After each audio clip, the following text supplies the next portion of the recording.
പ്രിയപ്പെട്ടവരെ, നമ്മൾ ഒരുപാട് കാര്യങ്ങൾ അള്ളാഹുവിനോട് ചോദിക്കുന്നു. പലതിനും നമുക്ക് പെട്ടെന്ന് ഉത്തരം കിട്ടിയില്ല എന്ന് നമുക്ക് തോന്നിയേക്കാം. പക്ഷേ ഈ ഉത്തരം ലഭിക്കുന്നത് 3 തരത്തിലാണെന്ന് ഹദീസിൽ കാണാം. ഒന്ന്, നമ്മൾ അള്ളാഹുവിനോട് ചോദിക്കുന്നു, എനിക്ക് ഈ മാസം അവസാനം 1,00,000 രൂപ കടം കൊടുക്കാനുണ്ട്, അത് വേണം, അല്ലെങ്കിൽ ആവശ്യമുണ്ട് എന്ന് ചോദിച്ചാൽ അത് ആ മാസം അവസാനമാകുമ്പോൾ അതിൻ്റെ വഴികൾ തുറക്കും. പൈസ നേരിട്ട് ഇങ്ങനെ കിട്ടാന്നുള്ളതല്ല, ദുനിയാവിൽ അള്ളാഹു സംവിധാനിച്ചിട്ടുള്ളത് സബബുകളുമായി, കാരണങ്ങളുമായി ബന്ധപ്പെടുക എന്നുള്ള വഴിയാണ്. അതേസമയത്ത് അങ്ങനെ അല്ലാതെയും കൊടുക്കുന്ന വഴി ഉണ്ട്, മഹാന്മാർ കൊടുത്തിട്ടുണ്ട്, അമ്പിയാക്കൾ കൊടുത്തിട്ടുണ്ട്. പക്ഷേ സാധാരണഗതിയിൽ നമ്മൾ കാരണങ്ങളുമായി ബന്ധപ്പെടുക എന്നുള്ളത് തന്നെയാണ്. അള്ളാഹുവിനോട് ദുആ ചെയ്യുക, അപ്പോൾ അതിൻ്റെ വഴികൾ തെളിയും, അപ്പോൾ നമുക്കതിനുള്ള പണം വരാനുള്ള വഴികളിലേക്ക് നമ്മൾ ഇറങ്ങും, ലഭിക്കും. അതാണ് എൻ്റെ സ്വാഭാവികമായ രീതി. അപ്പോൾ നമ്മൾ അള്ളാഹുവിനോട് ചോദിക്കുന്നത് 1,00,000 രൂപ വേണം എന്നാണ് ദുആ ചെയ്യുന്നതെങ്കിൽ അത് തന്നെ കിട്ടും. ഒരു രീതി. മറ്റൊന്ന്, 1,00,000 രൂപയാണ് നമ്മൾ ചോദിച്ചെങ്കിൽ നമുക്ക് അത്രയും രൂപ ചെലവ് വരുന്ന രോഗമോ അല്ലെങ്കിൽ എന്തെങ്കിലും ഒരു പ്രയാസമോ നമുക്ക് നേരത്തെ അള്ളാഹു നിശ്ചയിച്ചിട്ടുണ്ടെങ്കിൽ ഈ ദുആയുടെ കാരണം കൊണ്ട് അത് തട്ടിപ്പോകും. പക്ഷെ നമ്മളത് അറിയുന്നില്ല. നമ്മുടെ ധാരണയിൽ എനിക്ക് അള്ളാഹു ഉത്തരം ചെയ്തില്ല എന്നുള്ളതാണ്. ചിലപ്പോൾ അതിനേക്കാളും ഹൈറായ ഒരു സമയത്തൊക്കെ നീട്ടി വെച്ചിട്ടുണ്ടാവും ആ ഇജാബത്ത് തരാനുള്ളത്. നമ്മൾ ചോദിച്ചതിനേക്കാളും നല്ലതായിരിക്കും നമുക്ക് തരിക. നല്ലതും ഹൈറും ഏറ്റവും നന്നായി അറിഞ്ഞവരാണ് അള്ളാഹു. അതുകൊണ്ട് നിരാശരാവരുത്, ചോദിച്ചുകൊണ്ടേ ഇരിക്കുക. അള്ളാഹുവിന് ഇഷ്ടം കൂടുന്നതാണ്. അതുപോലെ ചിലപ്പോൾ ദുആ ചെയ്താൽ അതിൻ്റെ പ്രതിഫലം ആഖിറത്തിൽ വെച്ചിട്ടുണ്ടാവും. അപ്പോൾ അതുകൊണ്ട് ദുആ ചെയ്യുന്നത് ഒരിക്കലും നിർത്തേണ്ടതില്ല. ധാരാളം അള്ളാഹുവിനോട് കിട്ടുന്ന സമയങ്ങളിലൊക്കെ മനസ്സറിഞ്ഞുകൊണ്ട് ദുആ ചെയ്യുക. അള്ളാഹു ഇജാബത്ത് നൽകും. പക്ഷേ ഒരു കാര്യം കൂടി ശ്രദ്ധിക്കുക, ദുആ ചെയ്യാൻ വേണ്ടി നമ്മൾ ഒരു 20 പ്രത്യേകമായ സമയങ്ങൾ ഹദീസുകളിൽ നിന്ന് നമ്മൾ ക്രോഡീകരിച്ചതാണ് എന്ന് പറയാൻ പോകുന്നത്. ആ സമയത്ത് ദുആ ചെയ്താൽ ഇജാബത്ത് കിട്ടുമെന്ന് ഹദീസിലുണ്ട്. അപ്പോൾ ദുആ ചെയ്യേണ്ടത് എങ്ങനെയാണ്, അതിൻ്റെ മര്യാദകൾ എന്താണ് നമ്മൾ അള്ളാഹുവിനോട് ചോദിക്കേണ്ടത്, എന്താണ് ചോദിക്കാൻ പാടില്ലാത്തത്, എപ്പോഴാണ് ചോദിക്കേണ്ടത്, ദുആയിൽ എന്തൊക്കെ ശ്രദ്ധിക്കണം, എന്നാൽ എങ്ങനെയാണ് ഈ ദുആക്ക് ഇജാബത്ത് കിട്ടാനുള്ള ഓരോ കാരണങ്ങളെക്കുറിച്ചൊക്കെ ഞാൻ കഴിഞ്ഞ വീഡിയോയിൽ പറഞ്ഞിട്ടുണ്ട്. കാണാത്തവർക്ക് ആ വീഡിയോയിൽ പോയി കാണാം. ഇന്ന് നമ്മൾ പറയുന്നത് ദുആ ചെയ്യാൻ ഏറ്റവും പറ്റിയ സമയം, ഇജാബത്ത് കൂടുതൽ അള്ളാഹു നൽകും എന്ന് പറഞ്ഞ ഹദീസിൽ പറഞ്ഞ ആ സമയങ്ങളാണ് എന്ന് പറയുന്നത്. അതിൽ ഒന്നാമത്തത് നമുക്കൊക്കെ അറിയാവുന്നത് തന്നെയാണ് ലൈലത്തുൽ ഖദർ. വിശുദ്ധ റമദാനിലെ ആ ലൈലത്തുൽ ഖദറിൻ്റെ രാവ് അത് ഇജാബത്തുള്ളതാണ്. അതുപോലെ 1000 രാവുകളെക്കാൾ മഹത്വമുള്ളതാണെന്ന് ഖുർആനിലും ഹദീസിലുമൊക്കെ വന്നതാണ്. അതിനെക്കുറിച്ച് ധാരാളം മഹാന്മാർ പറഞ്ഞിട്ടുണ്ട്. അപ്പോൾ ആ രാത്രികൾ പരമാവധി നമ്മൾ ഉപയോഗപ്പെടുത്തുക, നമ്മൾ ആവശ്യങ്ങൾ പറയാൻ വേണ്ടി തിരഞ്ഞെടുക്കുക. രണ്ടാമത്തത് റമദാനിൻ്റെ രാവുകൾ. ലൈലത്തുൽ ഖദർ തന്നെ ആവണമെന്നില്ല, റമദാനിൻ്റെ ഓരോ രാവുകളും പകലുകളും സമയങ്ങളൊക്കെ ദുആക്ക് ഇജാബത്ത് കിട്ടുന്ന, പ്രത്യേകിച്ച് നോമ്പുകാരൻ്റെ, അതുപോലെ അവൻക്ക് ഇജാബത്തുണ്ട്. നോമ്പ് തുറക്കുന്ന ആ സമയത്ത് അവൻ നോമ്പ് അരക്ക വായിലിട്ട് ആ സമയത്ത് അവനിക്ക് നോമ്പ് തുറക്കുന്ന സമയത്ത് എന്ത് ചോദിച്ചാലും അവനിക്ക് നൽകുമെന്ന് ഹദീസിൽ കാണാം. അതുപോലെ അത്താഴ സമയത്ത് ഇജാബത്ത് കിട്ടും എന്നും ഹദീസിൽ കാണാം. അതുപോലെ നോമ്പുകാരൻ്റെ ഏത് സമയത്തും അവൻ്റെ ദുആക്ക് ഇജാബത്ത് ഉണ്ടെന്നും ഹദീസിൽ ഉണ്ട്. മൂന്നാമത്തത് അറഫ ദിനം. അറഫ ദിനത്തിൽ വലിയ ഇജാബത്തിന് സാധ്യത കൂടുതലുള്ള സമയമാണെന്ന് ഹദീസിലുണ്ട്. അപ്പോൾ ആ ദിവസം നമുക്ക് പ്രധാനപ്പെട്ട കാര്യങ്ങൾ ചോദിക്കാൻ വേണ്ടി ആ ദിവസങ്ങൾ നമുക്ക് തിരഞ്ഞെടുക്കാവുന്നതാണ്. നാലാമത്തെ സമയം എന്ന് പറയുന്നത് ലൈലത്തുൽ ജുമാൻ്റെ രാവ്. നാളെ ജുമയാണെങ്കിൽ ഇന്ന് മഗ്‌രിബ് അവരോടുകൂടെ ജുമാ ദിവസം പ്രവേശിച്ചല്ലോ നമ്മുടെ അറബി പ്രകാരം. അപ്പോൾ ആ രാവുകൾ നമ്മൾ പരമാവധി ദുആ ചെയ്യാൻ വേണ്ടി നമ്മൾ ആ സമയം തിരഞ്ഞെടുക്കുക. ഇജാബത്ത് കൂടുതൽ സാധ്യതയുള്ള സമയമാണ്. അതുപോലെ യൗമുൽ ജുമാ ദിവസം, പ്രത്യേകിച്ചും ജുമാ ദിവസം ആറാമത്തെ സമയം എന്ന് പറയുന്നത് ഖതീബ് മിമ്പറിൽ കയറി നിസ്കാരം തുടങ്ങുന്നത് വരെയുള്ള ആ സമയം. അതിനിടയിൽ ആ സമയം അവനിക്ക് ദുആ എന്ന് പറഞ്ഞാൽ ഉറക്കെ നമ്മൾ സാധാരണഗതിയിൽ ദുആ ചെയ്യുന്നത് പോലെ കൈയൊക്കെ ഉയർത്തി ദുആ ചെയ്യണമെന്നില്ല. മനസ്സിൽ നമ്മളെ ആവശ്യങ്ങൾ പറഞ്ഞുകൊണ്ടിരിക്കുക, അതും ദുആ തന്നെയാണ്. അതിൽ പ്രത്യേകിച്ചും ഇമാം ഖതീബ് 2 ഖുതുബക്കടയിൽ ഇരിക്കുന്ന ആ സമയത്ത് ചോദിച്ചാൽ എന്തും അവനിക്ക് നൽകപ്പെടുമെന്നും ഹദീസിൽ കാണാം. അപ്പോൾ ആ സമയം പരമാവധി ഉപയോഗപ്പെടുത്തുക. ഒരുപാട് ആളുകൾ അനുഭവം പറഞ്ഞ ഒരു സംഭവമാണ്. അപ്പോൾ ആ സമയത്ത് നമ്മുടെ ആവശ്യങ്ങൾ ചോദിക്കാൻ വേണ്ടി ഉപയോഗപ്പെടുത്തുക. അതുപോലെ മറ്റൊരു സമയമാണ് ഇജാബത്ത് കിട്ടാൻ കൂടുതൽ സാധ്യതയുള്ള സമയമാണ് ജുമാ ദിവസത്തിലെ അവസാന സമയം, അസർ കഴിഞ്ഞ് മഗ്‌രിബിൻ്റെ മുമ്പുള്ള ആ സമയം.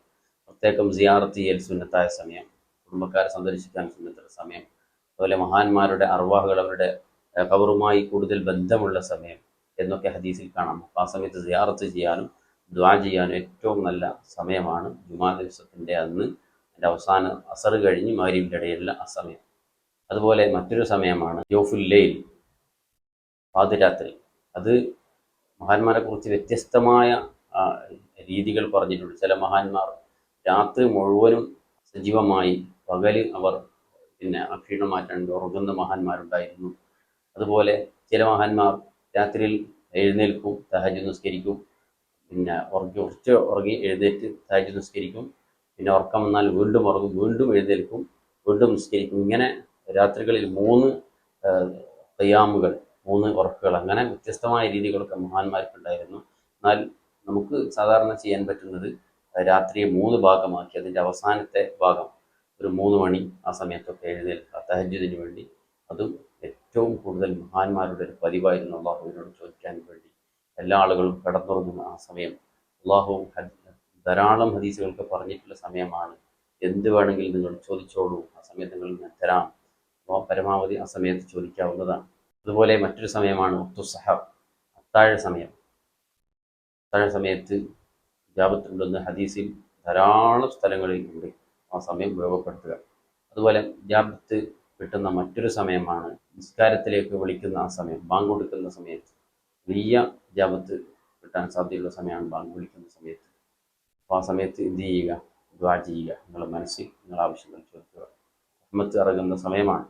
അതുപോലെ ബഅദൽ ഹയ്യാലത്തൈൻ, ഹയ്യ അലസ് സ്വലാഹ്, ഹയ്യ അലൽ ഫലാഹ് എന്ന് മുഅദ്ദിൻ ബാങ്കിലൂടെ പറയുമ്പോൾ അതിൻ്റെ ശേഷം ഈ അല്ലാഹു അക്ബർ എന്ന് പറയുന്നതിൻ്റെ ഇടയിലുള്ള ആ സമയത്തും പ്രത്യേക ഇജാബത്തുള്ള സമയമാണെന്ന് ഹദീസിൽ കാണാം. അതുപോലെ ബാങ്കിൻ്റെയും ഇഖാമത്തിൻ്റെയും ഇടയിലുള്ള സമയം, പള്ളിയിൽ നിന്ന് ബാങ്ക് കൊടുത്തു, നമ്മൾ നിസ്കരിക്കാൻ വേണ്ടി പള്ളിയിലേക്ക് പോകുന്നു, ഈ ഇഖാമത്ത് കൊടുക്കുന്നതിന് ഇടയിലുള്ള ആ സമയത്ത് ഇജാബത്ത് കിട്ടാൻ കൂടുതൽ സാധ്യതയുള്ള സമയമാണെന്ന് ഹദീസിൽ കാണാം. അതുപോലെ നിസ്കാരത്തിന് വേണ്ടി നമ്മൾ ജമാഅത്തിന് വേണ്ടി ഇങ്ങനെ കാത്തു നിൽക്കുന്ന ആ സമയത്തും ഇജാബത്തുണ്ട് എന്ന് ഹദീസിൽ കാണാം. അതുപോലെ ദുബറ സ്വലവാത്തിൽ മക്തൂബാത്ത്, 5 വക്ത് നിസ്കാരങ്ങൾക്ക് ശേഷം അയ്യുദ്വായി അഫ്ളലു, നിങ്ങളോട് ചോദിച്ചു ഏത് ദുആയാണ് ഏറ്റവും കൂടുതൽ ഇജാബത്ത് കിട്ടുക എന്ന് ചോദിച്ചപ്പോൾ നബി സല്ലല്ലാഹു അലൈഹി വസല്ലം പറഞ്ഞത് പിന്നെ ജൗഫുൽ ലൈൽ, അതുപോലെ നിസ്കാരത്തിന് ശേഷമുള്ള ദുആ. അത് കൂട്ടമായി തന്നെ നിസ്കരിച്ച് കൂട്ടമായി തന്നെ ദുആ ചെയ്യണം. എല്ലാ കാര്യങ്ങളും അതുപോലെ കൂട്ടമായി ചെയ്തു പിന്നെ സലാമൊക്കെ വീട്ടി ഓരോ ആളുകളും സെപ്പറേറ്റ് ദ്വാരക്കുക എന്നുള്ളത് അത് ശരിയായ രീതിയല്ല. അത് സ്വഹാബത്തും ഹദീസുകൾ പഠിപ്പിച്ചത് രീതിക്കെതിരാണ്.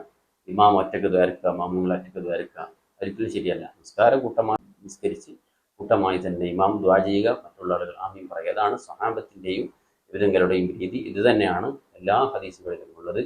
അതിനെതിരെ ചെയ്യുന്നത് അത് തെറ്റിദ്ധരിച്ചവരുടെ രീതിയാണ്. അതുപോലെ ചില ആളുകൾ പിന്നെ ഈ ദ്വാക്കൊന്നും എതിരല്ല, പക്ഷേ നിസ്കാരം കഴിഞ്ഞു കഴിഞ്ഞാൽ ആ ദ്വാ ചെയ്യുന്നതിന് മുമ്പ് ഇടയിൽ എഴുന്നേറ്റ് സുന്നത്ത് ധാരാളം നിസ്കരിക്കുക, അത് പൂർത്തീകരിക്കുക. ഇത് ജൂതന്മാരുടെ ലക്ഷണമായിരുന്നു. ഉമർ ഇബ്നുൽ ഖത്താബ് റളിയല്ലാഹു അൻഹു എതിർക്കുകയും യുദ്ധങ്ങൾ അതിനെ പ്രോത്സാഹിപ്പിക്കുകയും ചെയ്തിട്ടുണ്ട്.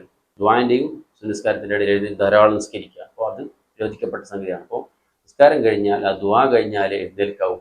അത്രക്കും എമർജൻസിയ കേസുകളിലേക്കൊക്കെ പോകാം, അല്ലാത്ത ആളുകൾ ആ ദ്വാ ചെയ്തിട്ട് പോകാവൂ എന്ന് ഹദീസിൽ കാണാം. അതുപോലെ ഇന്റെ തിലാവത്തിൽ ഖുർആൻ ഓതുന്ന സമയത്ത് മലക്കുകൾ ഇറങ്ങും, അല്ലാഹുവിൻ്റെ റഹ്മത്തുകൾ ഇറങ്ങും. ആ സമയത്തും ദുആ ചെയ്യാവുന്നതാണ്.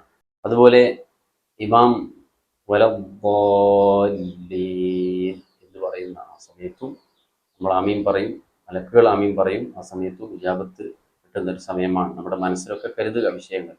അതുപോലെ സംസം വെള്ളം കുടിക്കുന്ന സമയത്തും ഇജാബത്തുണ്ട് എന്ന് ഹദീസിൽ കാണാം. മാഉ സംസം ലിമാ ശുരിബ ലഹു, എന്ത് ആവശ്യത്തിന് വേണ്ടിയാണോ സംസം കുടിക്കുന്നത് ആ ആവശ്യം അവനിക്ക് ലഭിക്കും.